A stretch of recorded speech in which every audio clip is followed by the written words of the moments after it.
Começamos o Pecuária BR de hoje com as informações da parceria do Canal do Boi com a Cargill, no seu segmento de nutrição animal. Por essa parceria, nós vamos exibir sempre aqui na nossa programação reportagens que mostram o trabalho de técnicos aplicando produtos da multinacional espalhadas em fazendas em várias regiões brasileiras. Daniel de Paula visitou a fazenda Guapiara, que fica em Boa Ventura de São Roque, no Paraná. Vamos conferir a reportagem. Você embarca agora para o Paraná, na companhia do SBA e da Cargill, sua divisão de nutrição animal, para conhecer um pouquinho mais sobre a agropecuária Guapiara e a importância que ela dá para a tecnologia e para as parcerias, o que permitiram que ela se tornasse referência com o seu Brangos a partir da Fazenda São Luís ou da desafiadora e montanhosa Laranjal, onde estão algumas das propriedades do grupo. Tudo aqui é diversificado. A soja, que lota os silos para entrega, o milho, que também tem parte negociada e ainda abastece a fábrica de ração da empresa na Fazenda São Luís, onde o secador é movido por combustível renovável, de reflorestamento, que aqui também é diversificado, já que é fonte da matéria-prima da indústria fosforeira da família fundadora do grupo. Essa diversificação está também na produção pecuária do Brangos Guapiara, que conta com acompanhamento técnico especializado em nutrição há bastante tempo. A gente tem que fazer a nossa parte, vamos dizer, com lotação, com manejo, com nutrição das pastagens.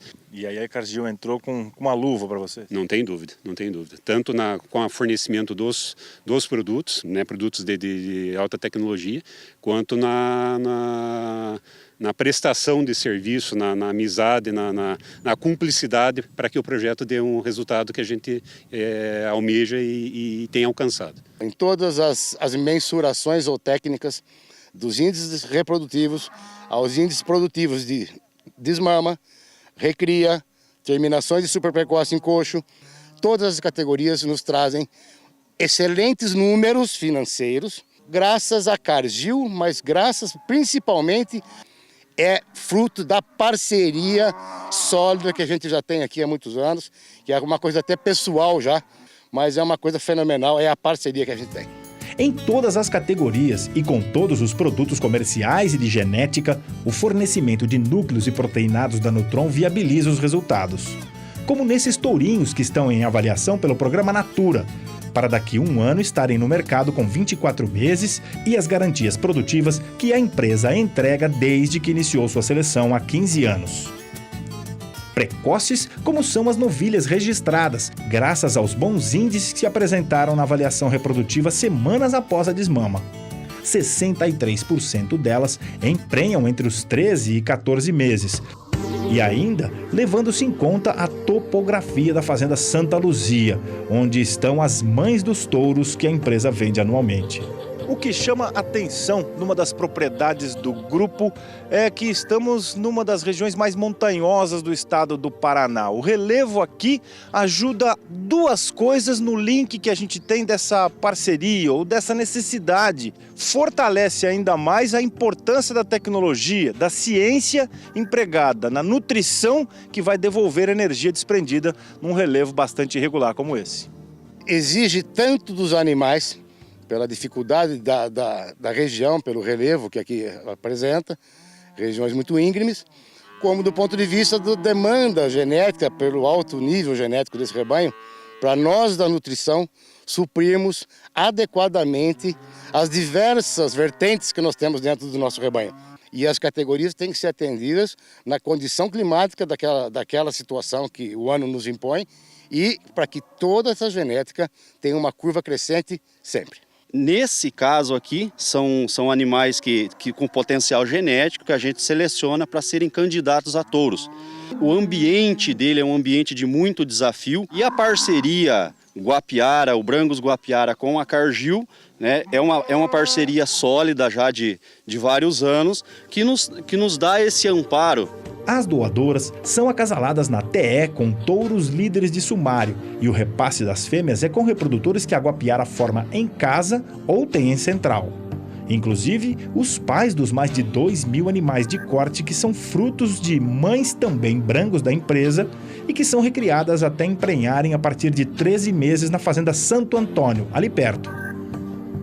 São irmãs da mesma safra dos bezerros comerciais que estão terminando na fazenda São Luís e que vão ao abate com 14 meses e mais de 18 arrobas para entrega a programas de qualidade de carne com premiação por produtos diferenciados. Todos os bezerros, 100% dos nossos animais, eles recebem suplementação no CRIP.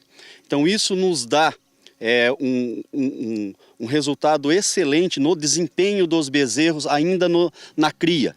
Na recria, ele muda, ele recebe um outro produto, né, um produto de alta tecnologia, para que ele tenha o mesmo ganho que ele vinha tendo ainda quando bezerro. Vamos dizer, o resultado desse ano tem que ser passado, vamos dizer, o ano que vem precisa ser melhor. Mas ano a ano a gente está trabalhando, está conversando, está estudando. A gente, que eu digo, a empresa e a Cargill, para que a gente ano a ano venha superando os níveis de produção que a gente almeja.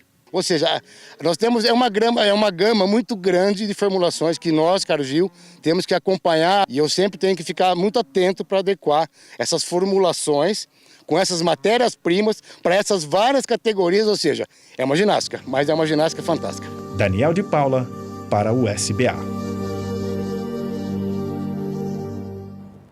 6h26, as chuvas recentes têm mantido em bom estado as pastagens em grande parte do centro-sul do país. Vamos saber como fica o clima nos próximos dias com a Juliana Rezende.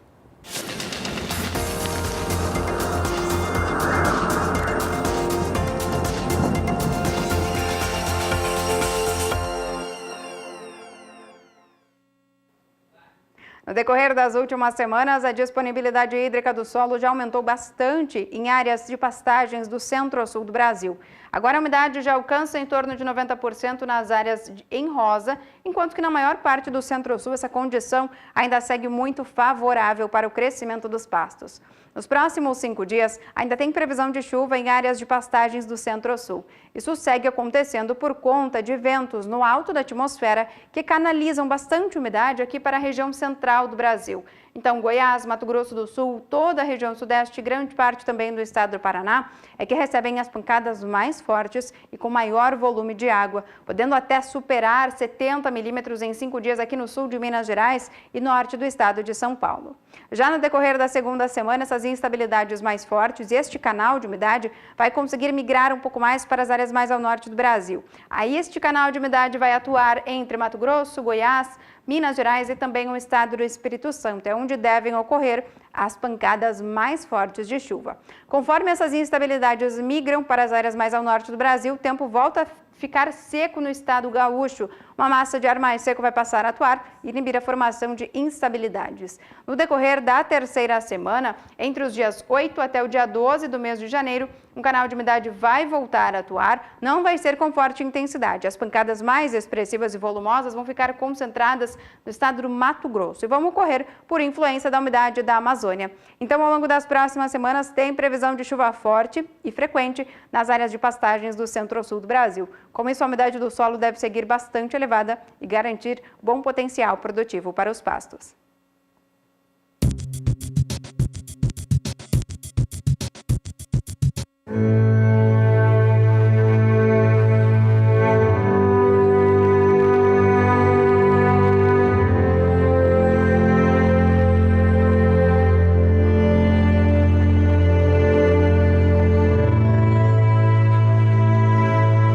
Acreditar na produção de carne bovina como atividade econômica rentável no estado de São Paulo não é uma tarefa fácil, mas esse foi o objetivo do empresário do ramo de cosméticos Luiz Celso Rodrigues, que ingressou na atividade há 10 anos.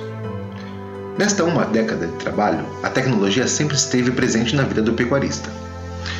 Em uma área de 7 alqueires, no município de Fernão, a 61 km de Marília, o produtor atua exclusivamente no sistema de engorda, por meio de um confinamento que atualmente comporta 200 cabeças, mas com previsão de chegar a 500 animais confinados. A ideia era comprar uma fazenda grande no Mato Grosso E eu falei assim, eu não quero ir para o Mato Grosso, eu quero ficar aqui dentro do estado de São Paulo e mostrar que numa propriedade pequena há condições de produzir animais de alta performance, entendeu?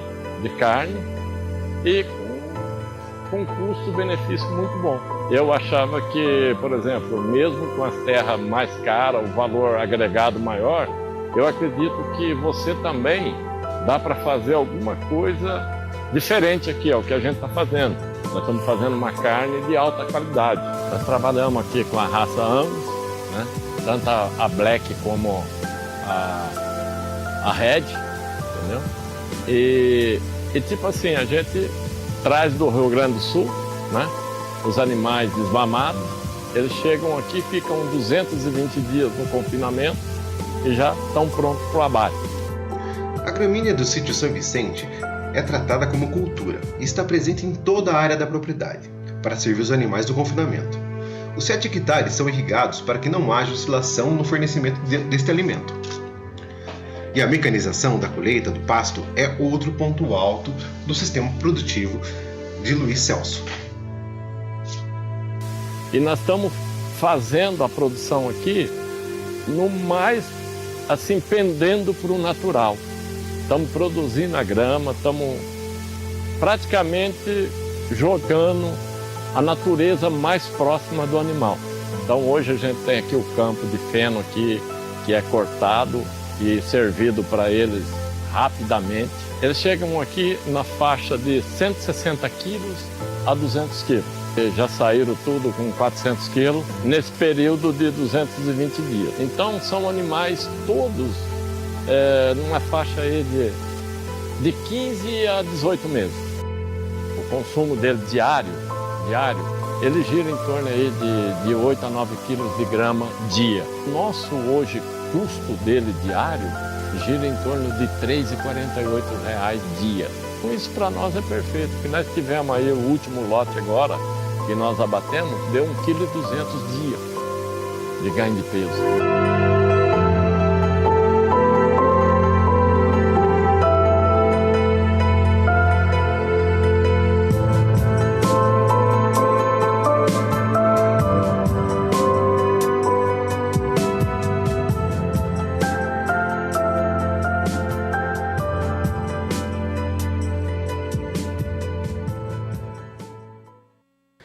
As ações da JBS estão em alta nos últimos dias e até próximas aos patamares anteriores à Operação Carne Fraca, em março deste ano, e depois as delações dos irmãos Batista, hoje presos. Essa movimentação positiva pode ser mais um indício de que a companhia listada na Bolsa de Valores do Estado de São Paulo caminha bem sem a presença dos executivos.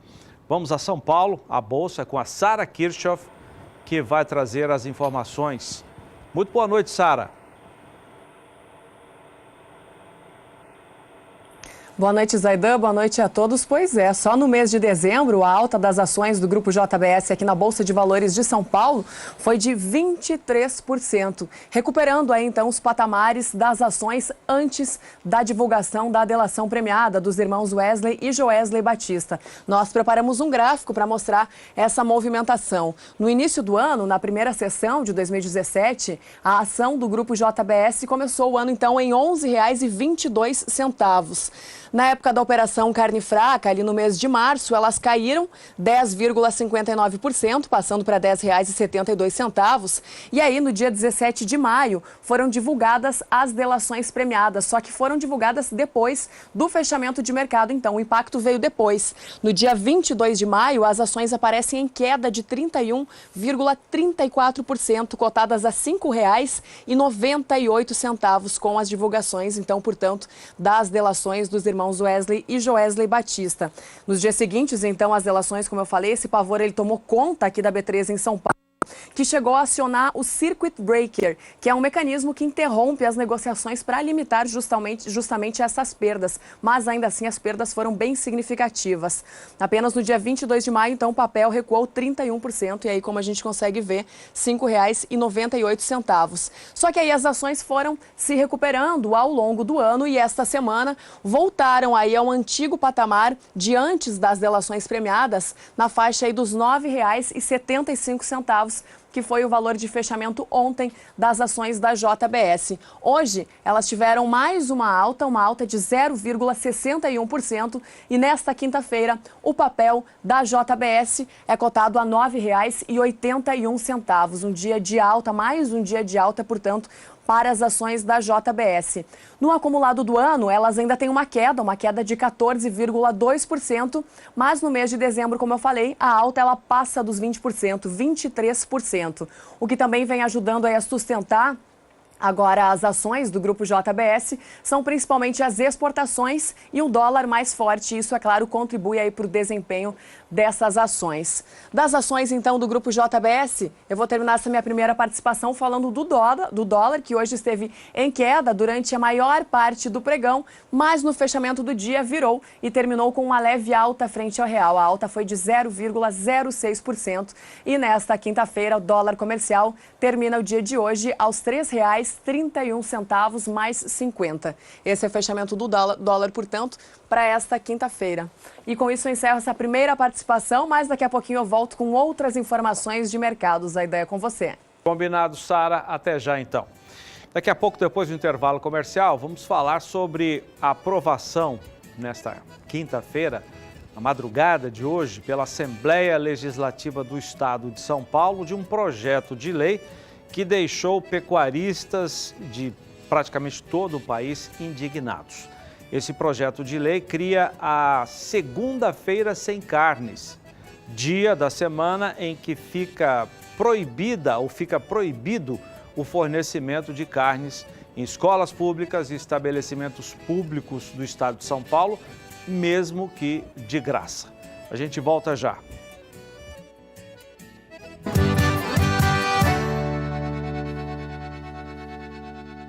(21:07), depois da entrada em vigor da nova lei trabalhista, no dia 13 de novembro, a contratação na agropecuária ficou com saldo negativo, ou os empregos da agropecuária tiveram saldo negativo. É o que dizem os dados do CAGED divulgado nesta semana. Odacil Canepa, de Brasília, tem as informações. O saldo de empregos formais no Brasil teve resultado negativo em novembro, com redução de 12.292 vagas, uma variação negativa de 0,03% em relação ao outubro. Segundo o Ministério do Trabalho, foram 1.111.000 contratações e 1.124.000 pessoas demitidas no mês passado. Na avaliação do governo, o número não representa interrupção no processo de crescimento da economia. A economia rural, que sempre sustentou a criação de empregos e também as exportações, teve um leve recuo em outubro. Uma das razões foram as demissões nas lavouras de cana-de-açúcar. Veja os números da agropecuária. Contratações, 60.762. Demissões, 82.523 pessoas. Retração de 1,34%. Cana-de-açúcar, demissões de 8.397 pessoas. Em São Paulo, demissão de 3.907 pessoas. 13 estados da federação tiveram aumento nas contratações. O destaque foi o Rio Grande do Sul. Odacil Canepa para o SBA. E eu estou aqui com o João Pedro, nosso comentarista, para falar de um assunto amplamente divulgado nesta quinta-feira, que deixou pecuaristas de praticamente todo o Brasil, João, indignados com a aprovação pela Assembleia Legislativa do Estado de São Paulo de um projeto de lei que institui a Segunda Sem Carnes, Segunda-feira Sem Carnes. O texto desse projeto, que precisa da sanção do governador Geraldo Alckmin para virar lei, proíbe o fornecimento de carnes, não está claro se é carne bovina somente, se tem suíno, aves também, João? Todas, né? Proíbe o fornecimento de carnes em estabelecimentos públicos do Estado, escolas, restaurantes, mesmo que esse fornecimento seja gratuito, como é o caso da merenda escolar. João, o que é isso, João? O que você pode dizer? Olha, está todo mundo bravo com esses deputados e com o autor também, que é o deputado estadual Feliciano Filho, que é um... Do PEN. Ele é do PEN. Ele se diz amigo das causas dos animais, enfim, trabalha em função dos animais, que é uma causa justa, não resta dúvida, mas um projeto que ninguém está entendendo, ninguém está aceitando um negócio desse, a não ser os ambientalistas. Mas nem eles. E os vegetarianos. Faz parte do processo de criação de bovinos, faz parte. Deixar sem os bovinos no espaço, você vai formar uma massa de material incendiário que durante o período de seca vai criar problemas seríssimos, vai dar um reflexo aí. Eu acho que no Brasil nós estamos vivendo uma época de febre de alguns parlamentares que queriam aparecer, desenvolver teses meia esdrúxulas. Essa é uma delas. Uma molecada, meninada que precisa comer proteína de alta qualidade, que são as carnes, na época que estão em fase de crescimento, em fase de ser privada disso, eu acho que é um desastre do ponto de vista nutricional. Se você pegar a Índia, por exemplo, que é um país que por questões religiosas não consome carne vermelha, das mulheres da faixa de 18 a 45 anos, mais da metade sofre de anemia, por falta de ferro e por falta de consumir carne vermelha. Então vamos dar um retrocesso, uma pena. Mas na Índia não tem um projeto que... Não, eu acho que não tem. A proibição é para abater. Tiveram Mas sim, mas é o maior projeto exportador de carne bovina. Ele briga com o Brasil no primeiro lugar na exportação de carne bovina. Eu acho que é uma ideia. Isso vem aquela máxima, o Estado ele é capaz de dar o mínimo de condições para o seu cidadão e as maldades é ilimitada. Volta e meia, essa mania do Brasil de legislar sobre qualquer coisa é um absurdo. Isso aí é mais um dos absurdos aí que vai ter que ser resolvido pelo governador. O deputado Feliciano Filho justifica que esse dia seria um dia em que as pessoas iam ficar meditando sobre o problema dos animais que são abatidos, né?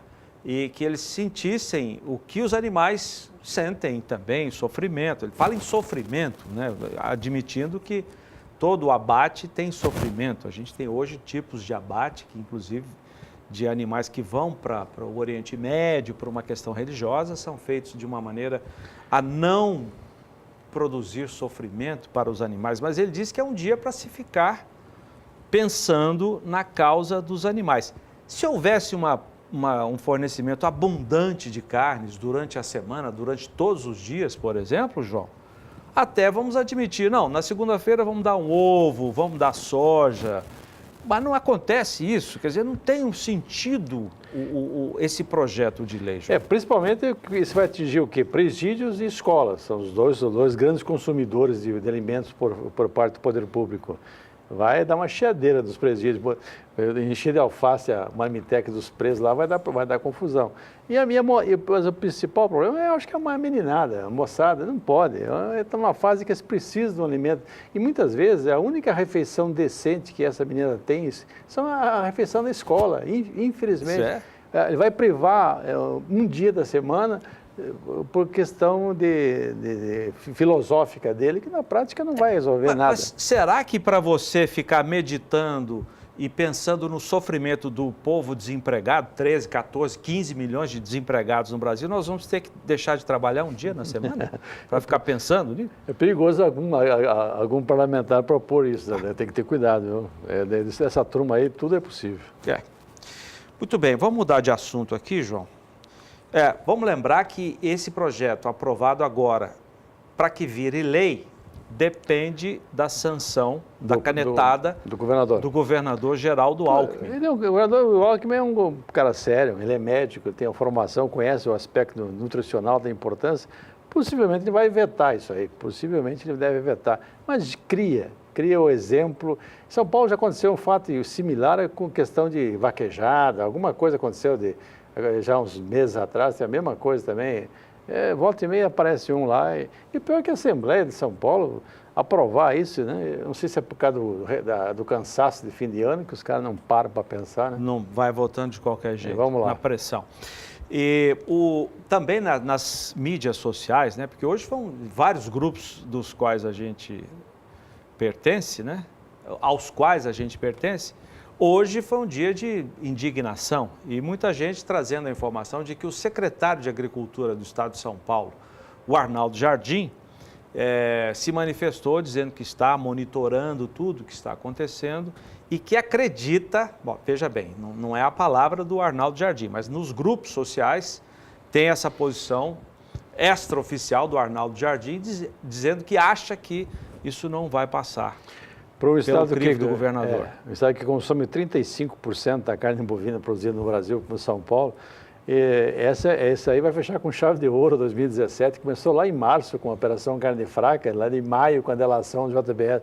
Os caras abriram o saco de maldade esse ano na pecuária, que não foi fácil, né, Zé?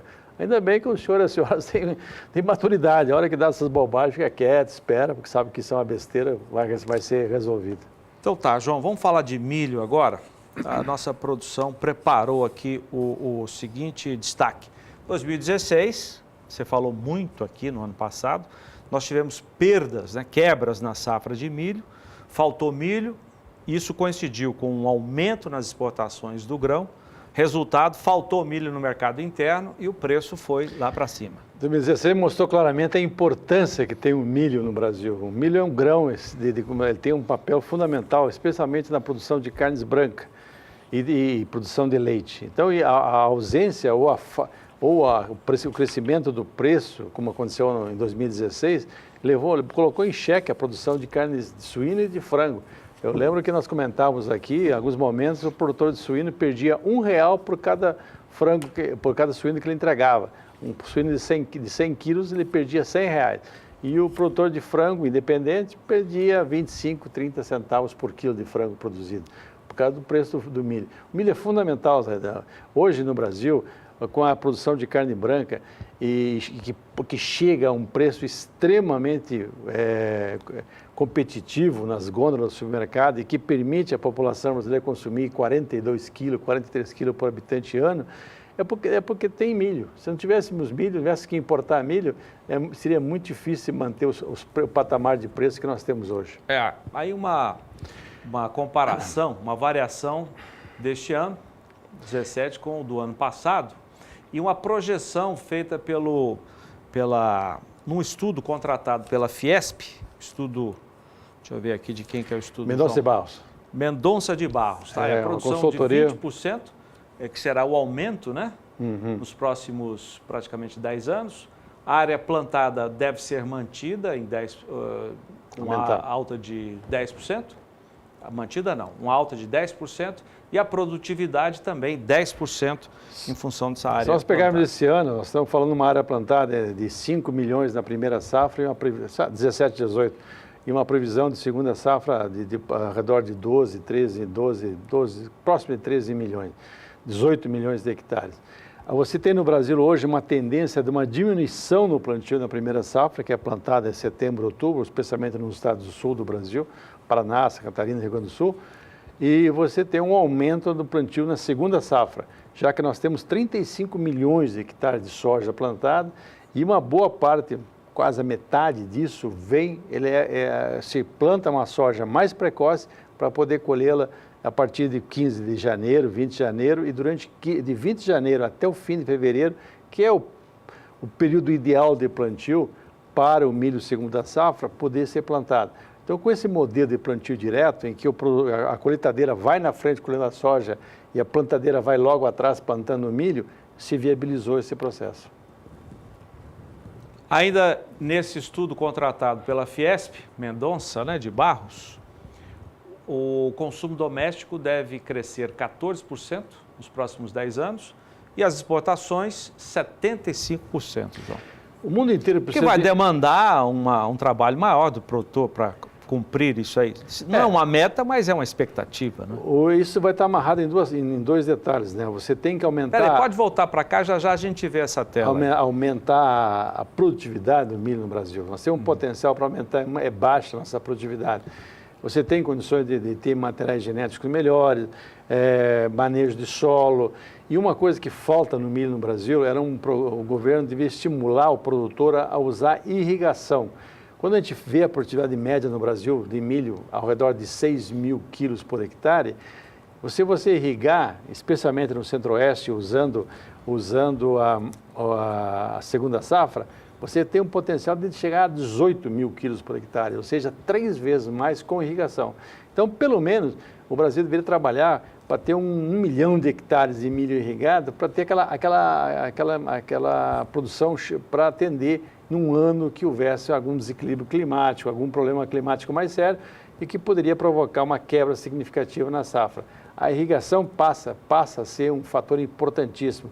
Hoje, no Rio Grande do Sul, que é um grande produtor de milho primeira safra, eles sentiram esses últimos 30 dias com a escassez de chuva. As lavouras irrigadas, ao contrário, elas tiveram aumentaram o seu potencial, porque você tem mais luz, não havendo falta de água, você tem o potencial de produzir 300 sacas por hectare. Bom, tem mais uma tela com números para a gente ver. Rapidamente, vamos colocar, porque vamos saber já, são 7 minutos para 7, os preços do milho nesta quinta-feira, último dia de pregão na Bolsa. Amanhã, fechado, seguindo o balanço anual dos bancos. A participação regional, João?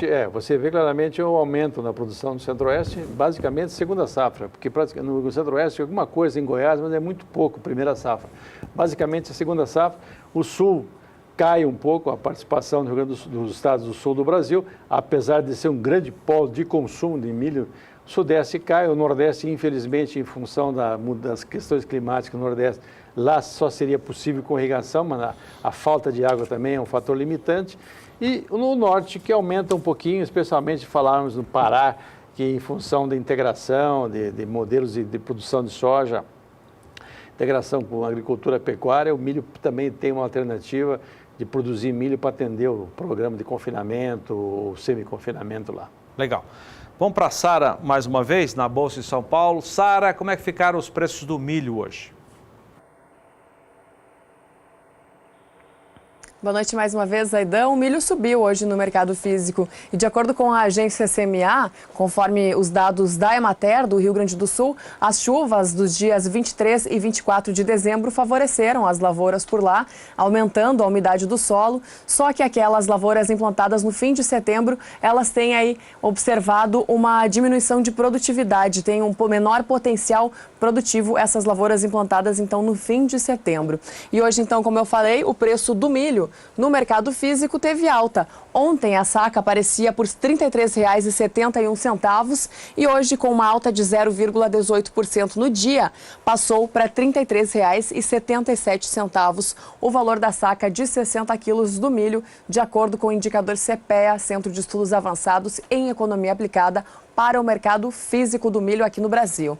No mercado futuro, o milho teve comportamentos distintos hoje aqui na Bolsa de Valores de São Paulo, com alguns contratos em queda e outros em alta. Os contratos entregues agora em janeiro do ano que vem, no início do ano, subiram 0,30% nesta quinta-feira. E o valor da saca, que ontem aparecia por R$ 33,30, hoje subiu 10 centavos no ajuste atual e subiu mais 5 centavos nos últimos negócios. Os contratos entregues em março de 2018 tiveram uma valorização de 0,15% e o valor da saca, que ontem aparecia em R$ 34,09, hoje subiu para R$ 34,14 no ajuste atual, subindo ainda mais nos últimos negócios.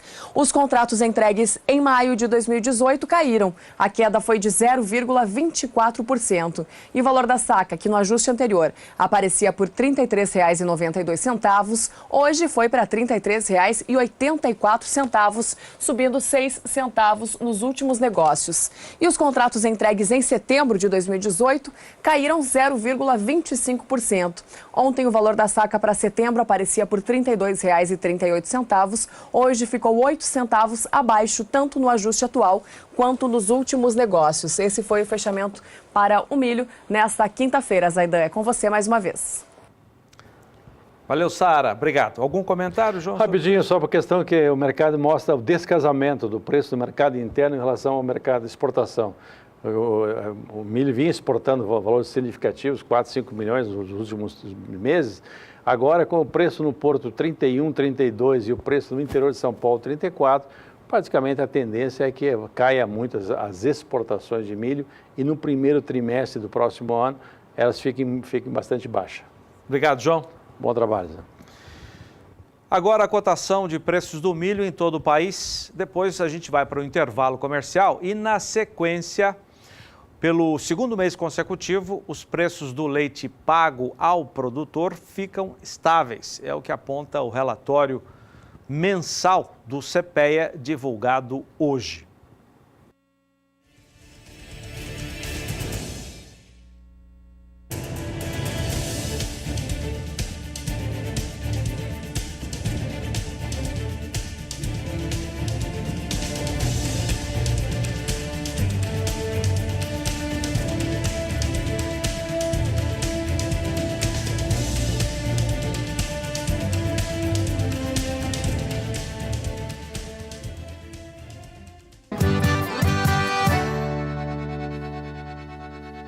Sete horas, em 2016, a suinocultura do país teve grandes problemas. Muitos produtores, principalmente os independentes, tiveram muita dificuldade para fechar as contas, às vezes até pagando para trabalhar por causa dos altos custos do milho e do farelo de soja, que são básicos na alimentação dos rebanhos. Este ano a situação ficou menos complicada porque os preços desses insumos caíram, segundo dados do CPEA. O Kleber Rabelo, que está aqui conosco, vai trazer os detalhes. Boa noite, Kleber. Boa noite, Zaidan. Boa noite a todos. E é isso mesmo, apesar do cenário mais positivo, as crises política e econômica do país em 2017 afetaram o poder de compra do brasileiro, que esteve retraído do consumo de carnes durante o ano, principalmente no primeiro semestre. Já a partir de julho, a demanda doméstica começou a se aquecer e esteve bem ajustada a oferta de animais, carcaças e cortes nas principais regiões produtoras, o que sustentou os preços ao longo do semestre, de acordo com o CPEA. Obrigado, Kleber. E agora, você quer saber quais são os touros do dia? Adriano Edival mostra.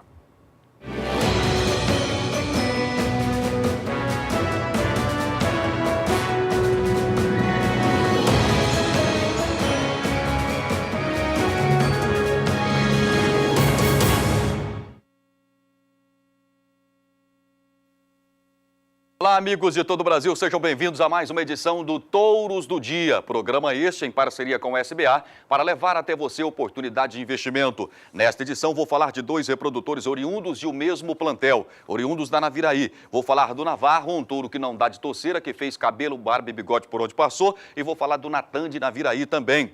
Vamos começar falando do Natan de Naviraí, ele já aparece na tela e já aparece a progênie do touro. Ele hoje, esse Natan, ele é da Agropecuária Naviraí, os dois são propriedades da Agropecuária Naviraí, lembrando que o Navarro tem uma parceria que eu vou passar daqui a pouco. Mas o Natan é o touro que nós estamos falando, ele é Locan de Naviraí numa vaca tecelão. Por isso que o pedigree dele traz essa ossatura forte, esse bom volume de carcaça, porque eu vou contar uma coisa para você, esse tecelão pensa num touro carcaçudo diferente, hein? Naviraí, você já sabe, uma seleção consistente, baseada em fertilidade, precocidade, carcaça, acabamento, estrutura. Vamos para a avaliação do reprodutor. O touro que no PMGZ ele é top 0,5%. Touro com DEPs equilibradas, com características de crescimento, todas top 0,5%. Ou seja, quem precisa produzir machos pesado, esse é o touro, viu? Além disso, Natan também destaca pela precocidade sexual e maternal também. sendo top 6% para idade ao primeiro parto, top 3% para stayability. No total materno é ainda top 0,5%, ou seja, touro completo para quem quer vender ou abater os machos e repor as fêmeas. Lembrando que o maior legado que o reprodutor deixa na sua fazenda, qual é? Fala para mim. As fêmeas que ele deixa lá, através do 47991953297, você vai adquirir o Natan de Naviraí, pacote com 100 doses a R$ 25,00 a dose. Olha, o volume de posterior questor apresenta um touro coxudo, virilha baixa, antebraço largo, firme, resistente, boa estrutura e uma consistência genética invejável, principalmente para produzir fêmeas. Vamos falar o seguinte, vamos falar da carcaça desse touro. Touro com alto rendimento de carcaça, um dos melhores da bateria, para acabamento, um ratio com 0,51, cobertura de gordura acima de 15 pontos e um marmoreio de 4,04. Natan é o futuro, touro de ótimo temperamento, fácil adaptação, muito musculoso e precoce. Progênie uniforme, já mostrei para você a uniformidade da progênie que vai aparecendo na tela aí, né? Independente do pedigree da vaca, touro utilizado em rebanhos diferentes e puros e comerciais também, ceipados. Pode colocar o touro, que o touro é um show, ele arrebenta a boca do balão aonde ele vai. Vamos mostrar mais um touro? Vamos mostrar um navarro. Esse navarro é diferente. Esse navarro é diferente. Precisa comentar alguma coisa desse touro que apareceu na tela agora? Fala o que desse touro? Você quer estrutura, ele tem. Você quer avaliação, ele tem. Você quer pedigree, ele tem. 50 doses, R$ 45,00 a dose. Tá barato esse touro, hein? Esse touro tá barato, viu? Ah, mas é na promoção aqui, né? É nessa promoção que eu tô vendendo nesse preço. Fora dessa promoção aqui pelo SBA, nessa parceria, o navarro não vai nesse preço, não. 47991953297 é o telefone para você manter contato. Ele é simplesmente filho do Jabriel. Jabriel é um touro recorde de preço. Foi comercializado por valores faraônicos. Sabe por que alguém paga isso no touro? Porque vale. Produto de qualidade não tem preço, tem valor. E ele numa vaca guincho, né? E ele é de propriedade da Naviraí, da EAO, Nelore Mundial e Nelore Lince, esse touro que eu estou mostrando para você. A avaliação dele na NCP e também PMGZ. Top 5% no PMGZ, esse touro que eu estou mostrando para você. Um touro valorizado no último leilão da EAO, na Expoinel, em R$ 603.000. Aí você fala assim, não, o touro com um preço razoável. Não, mas foi 50% dele. Então, na valorização total, mais de R$ 1.200.000, né? Adquirido pela EAO, Nelore Mundial, Nelore Lince, ele é o típico touro Naviraí. Pista, prova e pasto, utilizado nas principais matrizes da raça. Ó, por exemplo, vou te dar um exemplo, tá vendo a progênie dele aí? Deixa eu te dar um exemplo, então. Ele, fizeram uma prenhez dele com a Ramina da MV, FIV da MV, com o navarro. A prenhez foi vendida por 204 mil. A Sama, FIV Comap, com o navarro, 105 mil. Grande divisor da raça Nelore. Segundo palavras de especialistas no assunto. E ele realmente é um divisor, porque é um touro que, se você procurar um touro com essa carcaça, um touro com essa desenvoltura, dificilmente você vai encontrar dentro da raça Nelore. Vamos falar de ultrassom com bônus, como o seu ultrassom. Ele vem um bônus, né, de ultrassom, essa avaliação de ultrassom. Carcaça apontou ótimo acabamento, marmoreio de 3,3. Touro número 1 de vendas de sêmen lá na Semex. Então, um touro que ele está à venda, preste atenção, ele está à venda por R$ 45,00, 50 doses, comercializou mais de 25 mil doses em apenas 14 meses de produção.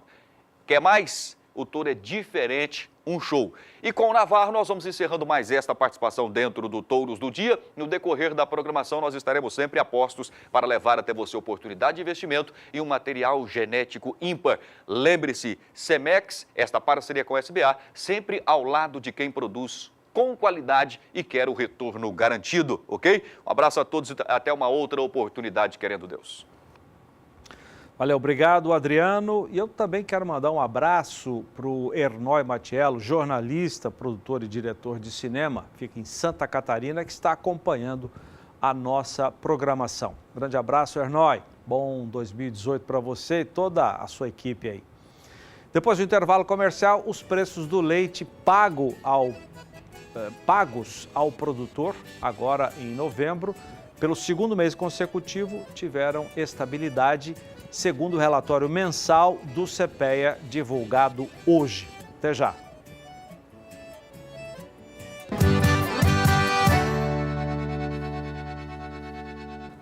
O preço do leite pago ao produtor brasileiro de julho a outubro apresentou queda, de acordo com o CPEA. Nos últimos 2 meses, novembro e agora em dezembro, apresentou estabilidade. É o que diz o relatório mensal do Centro de Pesquisas, que avalia a produção média em estados brasileiros: Bahia, Goiás, Minas Gerais, São Paulo, Paraná, Santa Catarina e Rio Grande do Sul. Acompanhe os números. O preço líquido médio do leite, que não inclui frete e impostos, entregue em novembro e pago em dezembro, foi de R$ 1,00 o litro. Uma leve alta de 0,03% frente ao mês anterior e de 18% se comparado a dezembro do ano passado. Ao considerar a média de 2017, o preço líquido pago ao produtor foi de R$ 1,17 o litro, queda de 8% em comparação a 2016. Ainda que a média nacional tenha se mantido estável, a situação do mercado foi diferente em cada estado, em função do delicado equilíbrio entre oferta e demanda. Devido ao período de festas de fim de ano e férias escolares, as negociações não se aqueceram. Por outro lado, em algumas regiões acompanhadas pelo CPEA, a captação recuou ou se manteve estável, aproximando os estoques da normalidade e possibilitando elevação nos preços ao produtor, como, por exemplo, nos estados do Sul. Já em outras localidades, o aumento da produção continuou pressionando as cotações. Contudo, os baixos preços no campo, além de impedirem maiores quedas em algumas praças, possibilitaram até mesmo altas em outras praças como estratégia para manter os produtores e garantir a compra do leite. Segundo o CPEA, muitos produtores já deixaram a atividade, enquanto outros têm aumentado o abate de vacas ou investido menos em sua produção.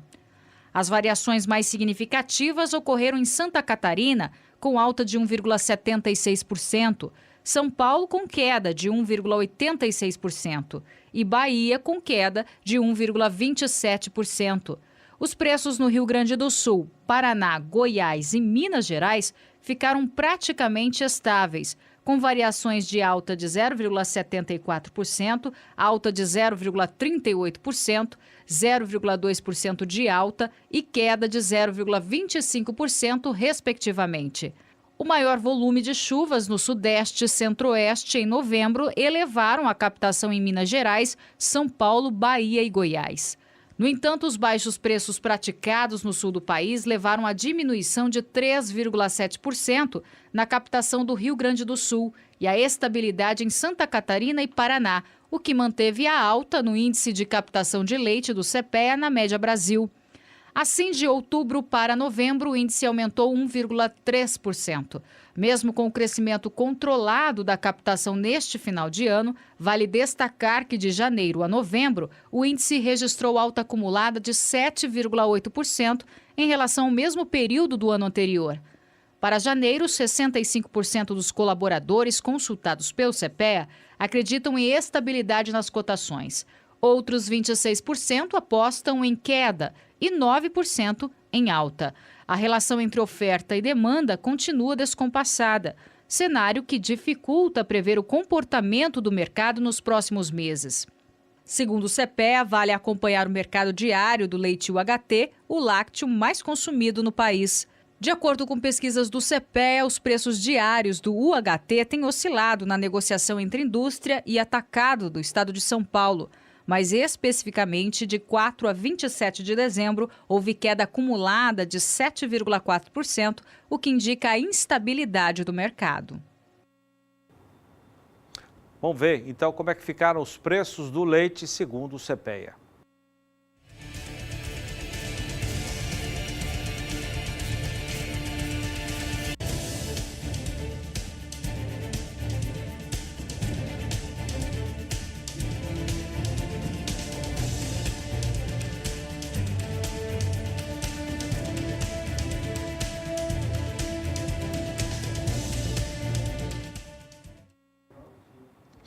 E agora a previsão do tempo com a Juliana Rezende, que fala sobre a parte de cima do mapa do Brasil.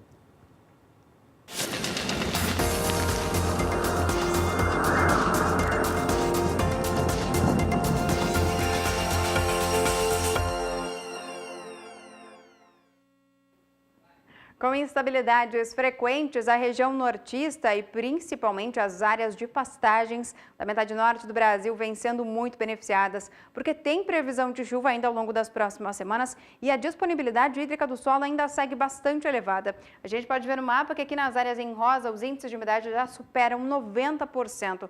Considerando até e alcançando índices de encharcamento do solo. Nos próximos 5 dias, o calor e a umidade do ar mantêm as pancadas fortes na região norte. No Amazonas, acumulados de até 100 milímetros, enquanto que no Tocantins, 50 milímetros. Apenas no interior do Nordeste é que o tempo firme ainda predomina por conta da circulação dos ventos no alto da atmosfera. No decorrer da segunda semana, as condições climáticas do Nordeste começam a mudar um pouquinho, porque um canal de umidade vai começar a atuar agora no centro do Brasil e vai conseguir avançar um pouco mais pela metade norte do país, alcançar aqui o interior do Nordeste. Na Bahia, o sul do Maranhão, o sul do Piauí também, grande parte do Tocantins e do Pará é que devem receber as pancadas mais fortes e volumosas. No interior do Nordeste tem previsão de acumulados de até 50 milímetros no oeste da Bahia, enquanto que no litoral sul baiano 100 milímetros em apenas 5 dias. No decorrer do terceiro período, essa chuva forte do Nordeste agora já perde intensidade e não deve durar muito tempo. Já durante o terceiro período, entre os dias 8 até o dia 12 de janeiro, instabilidades voltam a enfraquecer no Nordeste, pancadas muito isoladas que ocorrem intercaladas com dias de tempo mais seco, enquanto que na região norte, chuva persistente e também com volume de chuva mais elevado.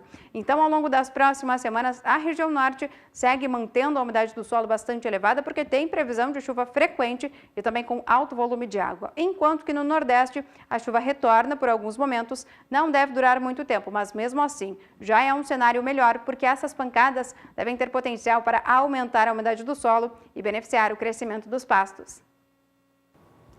2017, que está terminando, foi um ano de muitos percalços para a pecuária de corte. Para citar apenas alguns acontecimentos, a Operação Carne Fraca em março, depois a delação dos executivos da JBS, tudo isso acabou contribuindo para uma menor movimentação nas vendas de gado de reposição, por exemplo, de gado gordo e queda nos preços. O Kleber Rabelo vai trazer mais informações. É isso mesmo, Zaidan. 2017 foi um ano bastante complicado, com muitos momentos difíceis para a pecuária brasileira. E os pesquisadores do CPEA destacaram alguns momentos, como você citou, a Operação Carne Fraca, deflagrada em março, a delação da maior indústria frigorífica do país, e isso resultou em forte redução da compra de animais por parte desse grande player. Esse cenário reduziu as vendas, principalmente no primeiro semestre. Mas, por outro lado, ainda de acordo com o CPEA, outras indústrias brasileiras expandiram os abates, voltando a operar plantas paradas e aumentando a participação nos mercados doméstico e externo. De acordo com a Secretaria de Comércio Exterior, de janeiro a novembro de 2017, os embarques somam 1.102.000 toneladas, sendo este o segundo melhor ano da história, perdendo apenas para 2014, quando 1.119.000 toneladas foram embarcadas. É com você, Zaidan. Valeu, Kleber, obrigado. Vamos a São Paulo mais uma vez com a Sara Kirchhoff, que agora traz os preços do bezerro e do boi gordo nesta quinta-feira. Sara, vamos lembrar, Sara, que hoje é o último dia de pregão, né, do ano. Amanhã está tudo fechado por aí, né? É verdade, Zaidan. Hoje, última sessão, o mercado já vem aí mostrando uma lentidão ao longo dessa semana, depois do Natal e aí as vésperas também do Réveillon. Então, o mercado já vinha no ritmo lento e hoje, é claro que não foi diferente nesse último pregão. E hoje, no mercado físico, o boi gordo ele teve preços estáveis em várias regiões do Brasil, mas aqui mesmo em São Paulo o valor da arroba hoje caiu, enquanto o preço do bezerro subiu no mercado físico. E, além disso, também os pecuaristas eles já estão mais afastados do mercado e devem retornar somente na próxima semana, ou seja, já em 2018. E os frigoríficos estão mais comedidos também nas compras, com as escalas de abate mais confortáveis aí por esses dias. Eu vou começar destacando o preço do bezerro no mercado físico, conforme o indicador CPEA. Ontem nós vimos o preço de R$ 1.165,08 para o preço do bezerro por cabeça no indicador CPEA e hoje Hoje, depois de uma alta de mais de 0,5%, o preço do bezerro por cabeça passou para R$ 1.171,41 no estado de Mato Grosso do Sul. Só que no acumulado do mês de dezembro, bezerro termina aí o ano em queda no mês de dezembro, é claro, de 1,29%. O boi gordo, como eu falei, teve queda hoje aqui no estado de São Paulo, comportamento um pouco diferente de algumas outras regiões que registraram estabilidade e até alta. O valor da arroba, que ontem aparecia por R$ 146,85, hoje foi para R$ 146, com uma queda um pouco acima de 0,5% no levantamento diário. E o boi gordo termina o mês de dezembro em alta, uma alta de 1,21% para a arroba do boi gordo no estado de São Paulo no mercado físico, conforme o indicador CPEA. No mercado futuro, o boi gordo teve comportamentos distintos hoje de acordo com os vencimentos, alguns em queda, outros em alta e alguns sem variação. Eu vou começar destacando os contratos entregues agora em dezembro, que tiveram uma queda de 0,28% nesta quinta-feira aqui na Bolsa de Valores de São Paulo. Ontem, o valor da arroba para este vencimento aparecia por R$ 146,90 e hoje, após essa queda, então, foi parar em R$ 146,49, mas subiu para R$ 146,70 nos últimos negócios. Foi o contrato mais negociado para o mercado do boi gordo nesta quinta-feira na Bolsa de Valores paulista. Os contratos entregues agora em janeiro não tiveram nenhuma variação e o valor da arroba permanece em R$ 148,00 no ajuste atual e nos últimos negócios ficou 40 centavos acima.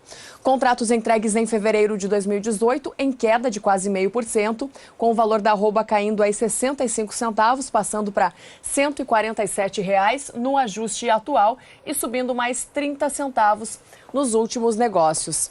Por último, eu destaco os contratos entregues em outubro de 2018, mês referência para o mercado do boi gordo, que hoje tiveram uma leve alta aqui na Bolsa de Valores de São Paulo. O valor da arroba subiu 10 centavos em relação ao ajuste anterior e ficou em R$ 153,80 no ajuste atual, caindo 30 centavos nos últimos negócios. Comportamentos distintos, portanto, para o mercado do boi gordo hoje, nesta quinta-feira, o mercado futuro, contratos negociados aqui na Bolsa de Valores de São Paulo. E com isso, agora sim, eu encerro minha participação por aqui. Zaidé, com você. Obrigado, Sara. Boa passagem de ano para você, para toda a sua família. A gente volta a se ver somente em 2018. Até lá! Vamos saber como é que ficou o mercado do boi gordo na avaliação da Scott Consultoria. Isabela Camargo. Olá a todos. Apesar de preços firmes, o cenário é de poucos negócios no mercado do boi gordo nesta quinta-feira, 28 de dezembro de 2017. Antecipando essa diminuição em relação às negociações com a saída dos pecuaristas dos negócios, os frigoríficos anteciparam as compras e garantiram escalas pelo menos até a próxima semana. Isso fez com que os preços ficassem firmes ao longo de dezembro. Em São Paulo, por exemplo, a arroba do macho terminado teve alta de 2,1% durante o mês. E isso foi permitido principalmente devido à melhora em relação à demanda. No mercado atacadista de carne bovina com osso, o boi casado de animais castrados ficou estável e está cotado em R$ 9,98 o quilo.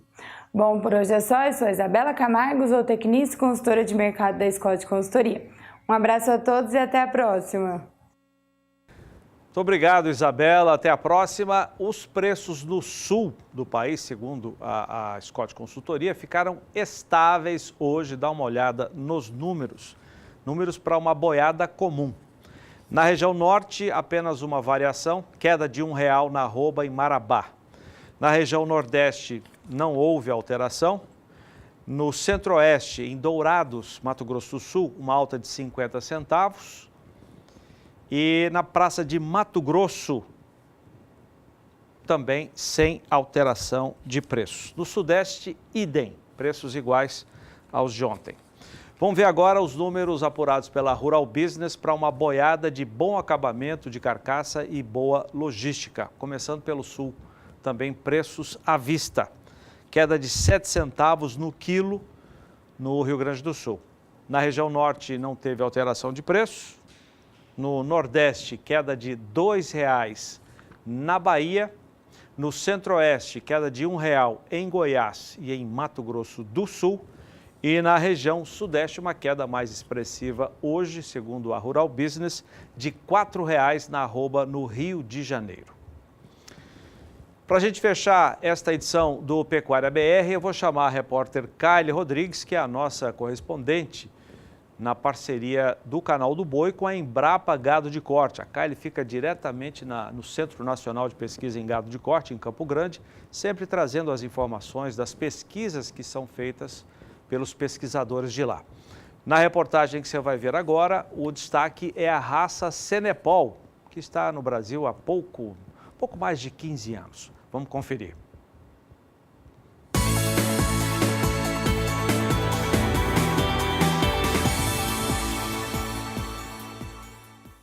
São cerca de 600 criadores na Associação Brasileira de Bovinos Senepol, distribuídos em vários estados da federação. O Senepol é uma raça taurina adaptada. Os touros podem ser usados no processo de inseminação artificial, como ainda na monta natural, proporcionando cruzamentos em condições tropicais a pasto, o que para o criador é ponto positivo. A raça ganhou destaque na pecuária brasileira em qualidade, genética, incrementos de produtividade e lucratividade. Quando o assunto é melhoramento genético, os animais também se destacam. Uma ferramenta que tem contribuído com os pecuaristas é o sumário de touros, matrizes e produtos Senepol, que é um relatório dos resultados da avaliação genética dos animais, ou seja, como os animais se comportam para características de interesses ligados à reprodução, como peso, carcaça, informações da genealogia, pedigree, que estão nos dados coletados nas fazendas. Depois isso venha para uma central de processamento, no caso aqui no GenePlus, e a gente processa esses dados e gere as DEPs, né, diferença esperada na progênie, que são estimativas dos valores genéticos dos animais para as características de interesse. Com isso, o que o criador pode fazer? Ele pode qualificar, melhorar o processo de seleção dentro do seu rebanho. Ou seja, escolher melhor os touros, escolher melhores as vacas, as matrizes, que serão pais da próxima geração. E isso é a base do melhoramento genético, né, em qualquer espécie. Além de investir nas coletas de dados, o programa GenePlus Embrapa se preocupa como as informações chegam até o criador. Em 2011, o GenePlus apresentou o software onde é possível fazer o download de informações do rebanho. Desde 2013, o sumário está à disposição do selecionador de maneira impressa, como revista. Em 2016, chegou a opção das informações pelo smartphone, apenas por enquanto na versão Android. É tecnologia em tempo real, na palma da mão do produtor. Para o futuro, os criadores da raça podem esperar o incremento de informações genômicas nas avaliações genéticas do gado Senepol. A gente já está com trabalhos dentro da Embrapa em pesquisa e agora a associação fomentando também essa linha dentro da parte de genômica, né, inclusive com a parceria com o professor Fernando Garcia, da Unesp de Araçatuba, importante, enriquecendo o grupo. E a gente espera, sim, já nos próximos anos, incorporar a genômica dentro desse processo, que, claro, vai melhorar a ferramenta, né? Ela traz mais acurácia, traz mais informatividade. O pesquisador salienta que de nada adianta ter todas as informações se os selecionadores não utilizarem no processo de seleção.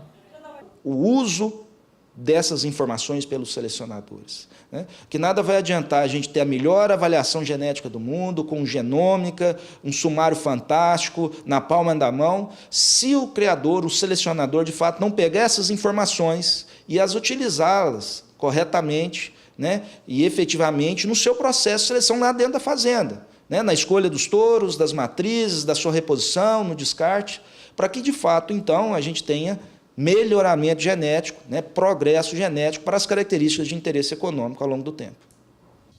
Kylie Rodrigues para o SBA.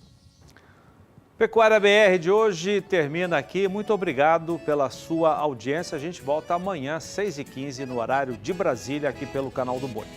Na sequência, o Renato Lapenta traz o Brasil Gourmet e depois você fica com Na Batida do Martelo. Até amanhã.